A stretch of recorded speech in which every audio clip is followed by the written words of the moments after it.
ठीक, अब आते हैं दूसरे पॉइंट पे। तो 400 लाख करोड़ था और है, और वो भी विदेशों में आज भी है। ऐसा ही सोशल मीडिया के द्वारा जो आप जानते होंगे होगा, आपके सामने भी वही बातें हैं। तो 600 लाख करोड़, अब अंदाजा लगाइए 600 लाख करोड़ काला धन, और सारा झगड़ा काले धन का है, सारी फसाद की जड़ काला धन है। काले धन ने ही नरेंद्र मोदी को प्रधानमंत्री बनाया था, और काला धन ही नरेंद्र मोदी को उस गद्दी से उतारेगा भी। आगे जो पार्टी 2024 में यह सुनिश्चित करेगी कि दुनिया के किसी कोने में काला धन है, वो भारत में लाया जाएगा। काले धन को कोई और माध्यम नहीं, सिर्फ सिंगल वन वे, यानी काले धन को राष्ट्रीय संपत्ति घोषित किया जाएगा। संसद में जो ये वादा करेगा वही चुनाव जीतेगा, और वही उसी पार्टी का आदमी प्रधानमंत्री बनेगा। ये मुद्दे तय हैं, ये मुद्दा होना ही है, और यही मुद्दा है, और फाइनली पार्टियां उसी मुद्दे पर बात करेंगी आगे चल करके। लेकिन मैं क्यों कह रहा हूं कि उसी सारी गड़बड़ी काले धन को लेकर है, सारा झगड़ा काले धन को लेकर है, सारे फसाद की जड़ में काला धन है। अब उदाहरण दे रहा हूं आपको दूसरे। तो 600 लाख करोड़ का काला धन है, तो है कहां? बड़ा सीधा सा प्रश्न है और बड़ा सीधा सा उत्तर। वो आज under control of the Narendra Modi के कंट्रोल में है। यह क्लियर हो गया, क्योंकि नरेंद्र मोदी प्रधानमंत्री हैं, वो सब कुछ जानते हैं। उनके पास पहले भी लिस्ट हुआ करती थी, शायद तब झूठ बोलते रहे होंगे, लेकिन आज तो उनके पास लिस्ट है, इससे वो इनकार नहीं कर सकते। तो और वो सामने दिख भी रहा है, मैं आपको उदाहरण से बताऊंगा। तो 600 लाख करोड़ कहां है? पहला उत्तर, नरेंद्र मोदी के अंडर कंट्रोल में है। दूसरा उत्तर, विनोद अडानी जैसे चोरों के नामों से, अकेला विनोद अडानी नहीं है, कम से कम कई हजार गुजरातियों को नरेंद्र मोदी माइग्रेट करके कुछ दूसरे देशों में बसाया है और उनके नाम से काला धन जमा करवाया है। आप कहेंगे कि काला धन तो दूसरे के पास था, तो आज नरेंद्र मोदी के अंडर कंट्रोल में कैसे है, और नरेंद्र मोदी कैसे जमा करवा सकते हैं किसी और के नाम से, विनोद अडानी जैसे लोगों के नाम से? झगड़ा वही है, आगे चल करके आप समझ जाएंगे। तो विनोद अडानी जैसे लोगों के नाम से वो 600 लाख करोड़ की हिस्सेदारी नरेंद्र मोदी ने ऐसे लोगों को जमा करवाया है। अब 600 लाख करोड़ कहां है? विदेशी बैंकों में है। आपका सवाल, 600 लाख करोड़ कहां है? विदेशी बैंकों में है। कंट्रोल में किसके है? नरेंद्र मोदी के। अब 300 लाख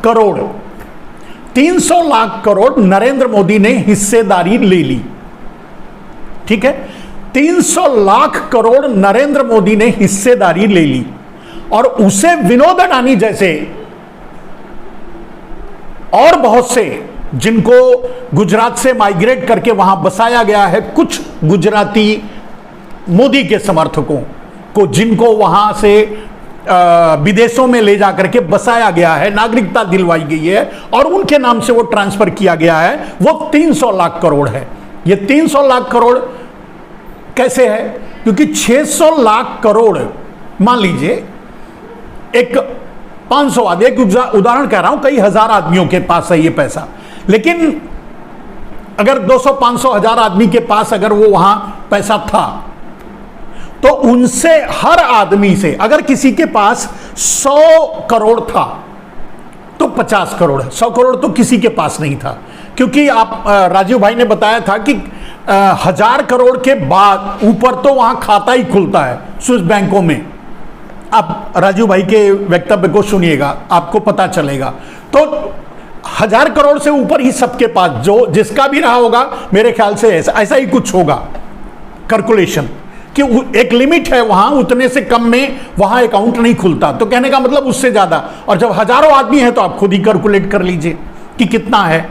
तो किसी के पास अगर 1000 करोड़ था, मान लीजिए 1000 करोड़ का या 2000 करोड़ का समझ लो, 2000 करोड़ का काला धन किसी के नाम से था, तो वो नरेंद्र मोदी, क्योंकि नाम उनके पास है, तो उन्होंने ईडी भेजकर, सीबीआई भेजकर और डायरेक्टली उनको थ्रेट किया गया कि आपके पास ये काला धन विदेशों में इस नाम से जमा है, आपका है, आप इज्जत से 50% दे दीजिए और 50% हम आपको छोड़ देते हैं, आप उससे ऐश कीजिए।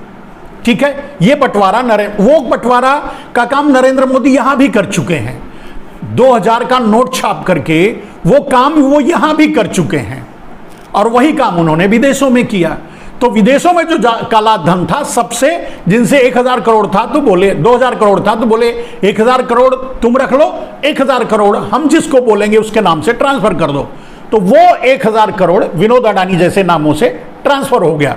तो माने 600 लाख करोड़ का जो काला धन था, वो उसका 50% 300 लाख करोड़ विनोद अडानी प्लस, जैसे आपने देखा कि 38 फॉल्स कंपनियां बनाई गई हैं, उसके द्वारा पैसे लाए, उसमें सिर्फ विनोद अडानी अकेले नहीं है, बहुत से लोग हैं, बहुत से हजारों हैं जिनके नामों से यह जमा किया गया। तो उनके नामों से 300 लाख करोड़ ट्रांसफर कर लिया गया, ले लिया गया। हिस्सेदारी, उनको बचाने की कीमत कि भाई हम तुमको छोड़ देंगे, तुम 50% दे दो। कितना है भाई? 2000 करोड़ है, तो 2000 करोड़ है, 1000 करोड़ दे दो, 1000 करोड़ रख लो। तो 1000 करोड़ मिला, वो विनोद अडानी जैसे लोगों के नामों से ट्रांसफर करवाया गया। तो पहले भी 80% जो काले धन के चोर थे, जिनका विदेशों में अकाउंट था, वो भी ये बीच वाले भाई का ही था, यानी नरेंद्र मोदी के लोगों का ही था। अब इनकी सियासत ये थी कि इनको उन्हें बचाना भी था। जिनके नामों से जो काला धन विदेशों में छुपा करके रखे थे, उनको नरेंद्र मोदी को बचाना भी था। तो उनको बचाना क्यों था?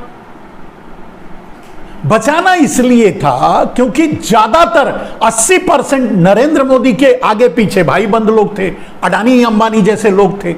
अब अगर उनको नहीं बचाते तो ये अपनी सरकार नहीं चला पाते, पूरे देश का ध्यान वहीं चला जाता। अगर उसे सार्वजनिक कर देते, मैंने कई बार कहा है कि अगर नरेंद्र मोदी ईमानदार हैं तो काले धन के चोरों का नाम, चलिए पैसा मिले ना मिले वो अलग बात है, आपको इतना, आम आदमी को इतना तो संतोष मिल जाए कि काला धन किस चोर का है, कौन सा चोर हमारे घर से चोरी करके गया, इतना तो पता चल जाए। वो भी नहीं बताया नरेंद्र मोदी ने। वो इसलिए नहीं बताया क्योंकि वो गुजरातियों का था, इनके भाइयों बंधुओं का नाम था, उसमें 80% बीच में भाई लगाने वालों का नाम था उसमें, इसीलिए इन्होंने सार्वजनिक नहीं किया। अब ये बात मैं कैसे कह रहा हूं, ये भी इन्होंने ही बताया। आपको याद होगा कि जब काले धन को 2014 में इन्होंने 25 जून को शपथ ग्रहण लिया और 27 जून को, संभवतः हो सकता है आगे पीछे हो सकता है, तो 27 जून को इन्होंने एसआईटी गठित कर दी काले धन को पकड़ने के लिए। इनका वादा था कि काले धन को राष्ट्रीय संपत्ति घोषित करेंगे संसद में। इन्होंने काले धन को राष्ट्रीय संपत्ति घोषित नहीं किया संसद में, ये एसआईटी बना दी। एसआईटी बनाने का मतलब कि सबका नाम तो पता रहेगा। वो एसआईटी क्या करेगी? एसआईटी जिसका नाम इनको पता है तो जिसका नाम उसको देंगे और बोलेंगे, वो एसआईटी सिर्फ थ्रेटिंग का काम करेगी, यानी एसआईटी सिर्फ वसूली का काम करेगी, एक्सटॉर्शन का काम करेगी, यानी उनको जाकर डरवाएगी कि भाई देखिए आपके नाम से काला धन जमा है। अगर आप हिस्सेदारी नहीं दोगे तो आपको जेल में डाल दिया जाएगा। ठीक है, तो एसआईटी ये काम करेगी, इसके लिए एसआईटी का गठन किया गया। अगर ईमानदारी से काले धन को राष्ट्रीय देश को देना होता, आम आदमी को देना होता, लाना होता, तो काले धन को राष्ट्रीय संपत्ति घोषित करते संसद में। ऐसा तो इन्होंने किया नहीं, जबकि ये पूरे कार्यकाल में 2010 से लेकर 14 तक रामदेव जैसे दलाल के साथ में रहा, इन लोगों के पास में रहा, भारतीय जनता के पार्टी के साथ में रहा। इनका वादा का और इनका विजन मिशन सब कुछ यही था। पहला काम काले धन को राष्ट्रीय संपत्ति घोषित करने का था। इन्होंने नहीं कहा था कि हम काले धन को लाने के लिए एसआईटी गठित करेंगे और हम एक्सटॉर्शन का काम करेंगे, उससे लोगों को डरा डरा कर पैसे वसूलेंगे, हम उसको रखेंगे, ये नहीं कहा था। इन्होंने कहा था सीधे शब्दों में काले धन को राष्ट्रीय संपत्ति घोषित किया जाएगा।